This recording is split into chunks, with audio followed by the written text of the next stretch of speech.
Hello everyone, festival চিটির একটি নতুন ভিডিওতে সবাইকে স্বাগত। তো আজকে ঘুম ভেঙেছে 4:57, কিন্তু উঠেছি 6:45 নাগাদ। আর রাত্রে তো শুয়েছিলাম 12টার পরে গিয়ে, সাথে সাথে ঘুম তো আসে না। কিন্তু আজকে বাইরের দৃশ্যটা আপনাদেরকে দেখাই।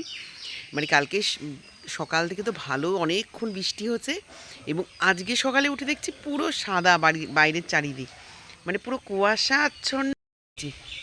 পুরো বাইরের প্রাকৃতিক পরিবেশটা দেখুন। তো বাইরের অবস্থাটা পুরো এরকম বৃষ্টির মতন কুয়াশাগুলো পড়ছে। তো চলে এসছি এখন নিচে। আর আজকে একটু ইঁচড় রান্না করব, রাত্রে কেটে রেখেছিলাম, ওটা কাটতেও আমার অনেকটা সময় লেগেছে। তো চলুন ওটাকে সিদ্ধ বসিয়ে এসছি, তাড়াতাড়ি যেতে হবে, নাহলে জল টল আবার গ্যাসে পড়ে যায় কিনা। তো এই যে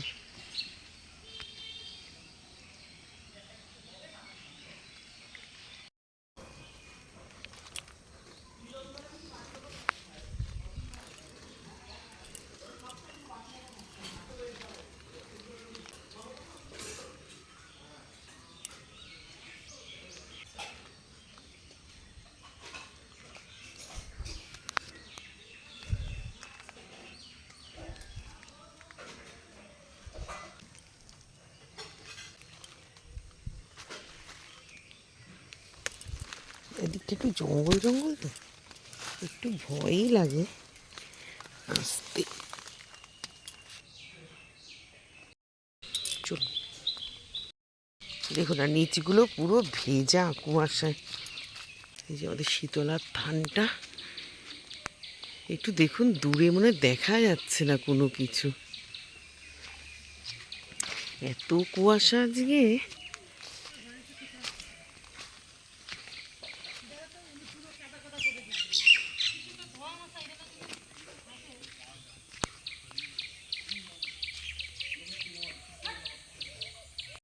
এখন তাড়াতাড়ি ফুল তুলে নিয়ে যাব।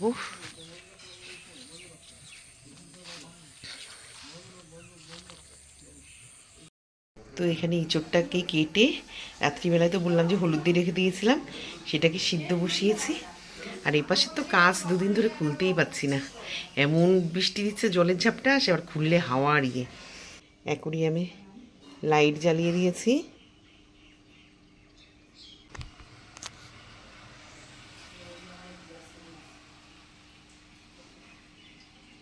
মাছগুলোকে এখন খেতে দিয়ে দেবো, ওদেরও কাজ এখানে ঘেমেছে। ইঁচড়ের তরকারি সিদ্ধ বসিয়ে দিয়েছি। অন্যদিন প্রেশার কুকারে দিলাম, আগের দিন ইঁচড়টা এত ভালো ছিল, মানে কড়াইতেই সিদ্ধ হয়ে গেছিলো, যার জন্য আজকে মনে হলো না এখানেই করি সিদ্ধ।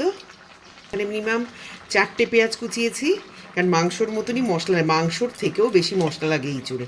আর এখানে 2টো আলু নিয়ে নিয়েছি, আমি ছোটো ছোটো 3-4টে টমেটো কেটে নিয়েছি, কারণ একটু ইঁচড় তেল মশলা চপচপা না হলে ভালো লাগে না। চিংড়ি মাছ আছে, তাও একদম কম নেই। 1 কেজি চিংড়ি মাছের থেকে আমি একদিন কালকে কচু শাকে দিয়েছিলাম, আর মেয়ে খানিকটা নিয়েছে, আর বাদ বাকি চিংড়ি মাছ এখানে। আর এই যে গোটা জিরে আর তেজপাতা ফোড়ন দিয়ে দিলাম। ফোড়নটা একটু চড়বড় করে উঠলে আলুটা দিয়ে দেবো।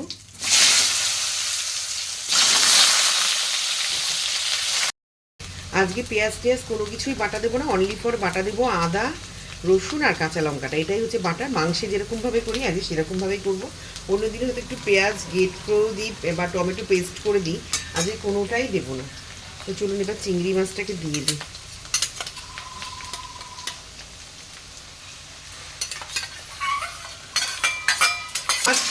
যতটা দিলাম আরও এতটা দিলে মনে হয় এঁচোড়টার সাথে পারফেক্ট হতো।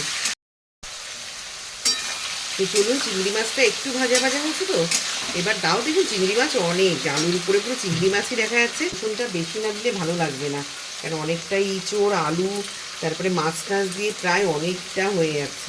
রসুন বাটা আছে, ওটাকে দিয়ে দিই। এই যে এবার পেঁয়াজটা দিয়ে দিই, ওটা আস্তে আস্তে মজে পুরো মিক্স হয়ে যাবে, এরকম গোটা গোটা থাকবে না। তো চলুন একটু আদা দিয়ে দিই। বললাম না, মাংসের থেকেও ইঁচড়ে মনে হয় বেশি মশলা লাগে। এতটা লঙ্কা দেবো কেন, এই লঙ্কাটা বিভৎস ঝাল, এই তাই মনে হয় ঝাল হয়ে যায়। শুধু ইঁচড়টা গামলায় কড়াইতে সিদ্ধ করেছি, তো আর একটু ভালো কষানোর মধ্যেও দেবো। আর এই যেখানে ধনে জিরার গুঁড়ো দিয়ে দিলাম। বাইরে রোদ উঠলো,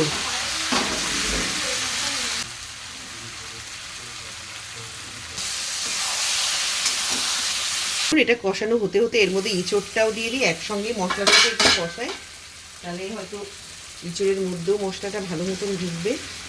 সিদ্ধ করিনি, কিন্তু আগেকার দিনে না আমার মা তাদের কিন্তু প্রেশারে দেখতাম না, মারা কড়াইতেই ইঁচড় সিদ্ধ করতো। এখন মানে এবার ইঁচড়টার মধ্যে জল দিয়ে দেবো, জল গরম হয়ে গেছে অলরেডি, এখানে দিয়ে দেবো। বাহ, বাইরেটা এখন ঝলমল করছে রোদে। চা নিয়ে বসে পড়েছি, চা অলরেডি খাওয়া কমপ্লিট। আমার মেয়ে ভুলে গেছে চা হয়ে গেছে যে। ইঁচড়গুলো যেহেতু কড়াইতে সিদ্ধ করেছি একটু শক্ত ছিল, তাই গ্যাস কমিয়ে দিয়ে চা খেতে এসেছিলাম। এতক্ষণে হয়তো মজে গেছে পুরো, এখন শুধু একটু ঘি গরম মশলা দিয়ে নামিয়ে ফেলবো। আমার বর বলেছে আজকে হেভি সুন্দর করে ইঁচড়ের তরকারি ধরবো তোমার দিকে। গেঞ্জি এই যে এই লোকের জামা কাপড় কিছু নাই, তো ইঁচড়ের তরকারি হয়ে গেছে, লবণ টবণ মিষ্টি সব দেখে নিয়েছি। এখন ঘি আর গরম মশলা দেব, দিয়ে নামিয়ে ফেলবো, দিয়ে এবার মাছ ভাজবো, আর ভাতটা হলে রান্না হয়ে যায়। এই যে আজকে মাছ ভাজা ইঁচড়ের সাথে, তাই মোটামুটি হয়ে গেছে। আর একটু ভাজা হলে দেবো তোমাকে, দেখো না আরো কড়া করবো।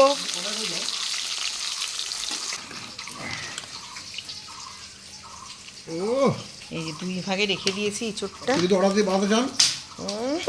অর্ডার দিয়ে অত খায় না বাবা, ইঁচড় রান্না করতে বিশাল খাটনি। চলুন হ্যাঁ পিস আমার বরকে দিয়ে দিই। সরাও হাত। তো একটু পরে বেরোবো, একটু একটু হাবড়ায় যাবো, টুকিটাকি একটু দরকার আছে সেগুলো মেটাবো, তারপরে বাড়ি আসবো। তো আজকে পিঙ্কুর জন্মদিনটা আমরা সেভাবে কিছুই করিনি। সঞ্চিতা তাও বুদ্ধি করে একটা ক্যাডবেরি কিনলো, ছন্দা দিয়ে আইসক্রিম খালো, আমি তো কিছুই পারলাম না। এখন ওর জন্য একটা লেবু দিলাম। মনার কাছে যদি দেখা হয় আন্টির সাথে, ও দিয়ে দেবে। তো চলুন আগে জামা কাপড় এখনও খুলিও নি, আগে জামা কাপড়টা চেঞ্জ করে ফ্রেশ হই, হাত পা মুখটা আগে ধুই। স্কুল থেকে এসছি, আর আজকে পুরো আমার নিজে, ওরা সবাই আমাকে বলছে মানে আমার চেহারাটা পুরো একটা মানে ড্রাই লাগছে। তো চলুন আগে ফ্রেশ হই। চলুন একটু বেরোবো, এখন একটু কাজ আছে, তো কাজ মিটিয়ে তাড়াতাড়ি চলে আসবো। তো চলুন বেরোই।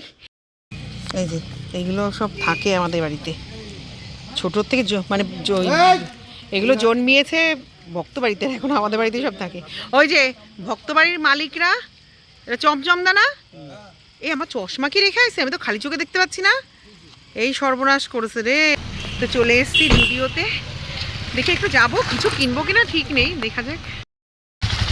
তো জুডিওতে চলে এসেছি, এখন যাব, আদৌ কিছু আছে কিনা বলতে পারবো না, ওরা তো আগে চলে গেছে। তো চলো যাক।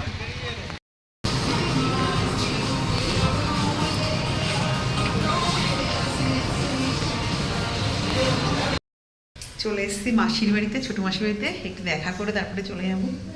আপনাদের একটা নতুন জিনিস দেখাচ্ছি, মাসিদের এখানে এত মশা, মাসি মশারি দিয়ে সব দিয়েছে, পুরো বাড়ির গেট বাথরুম সব আটকানো। ওরে ভগবান, তুমি কখন কখন বসে করেছো তুমি? এই যে সব গল্পে ব্যস্ত। এই যে মাসি সারা বাড়ি মুড়ে ফেলেছে, এই যে দরজাও মাসি পুরো মুড়ে পর্দা করে দিয়েছে, দিয়ে লোহা ঢুকিয়ে দিয়েছে।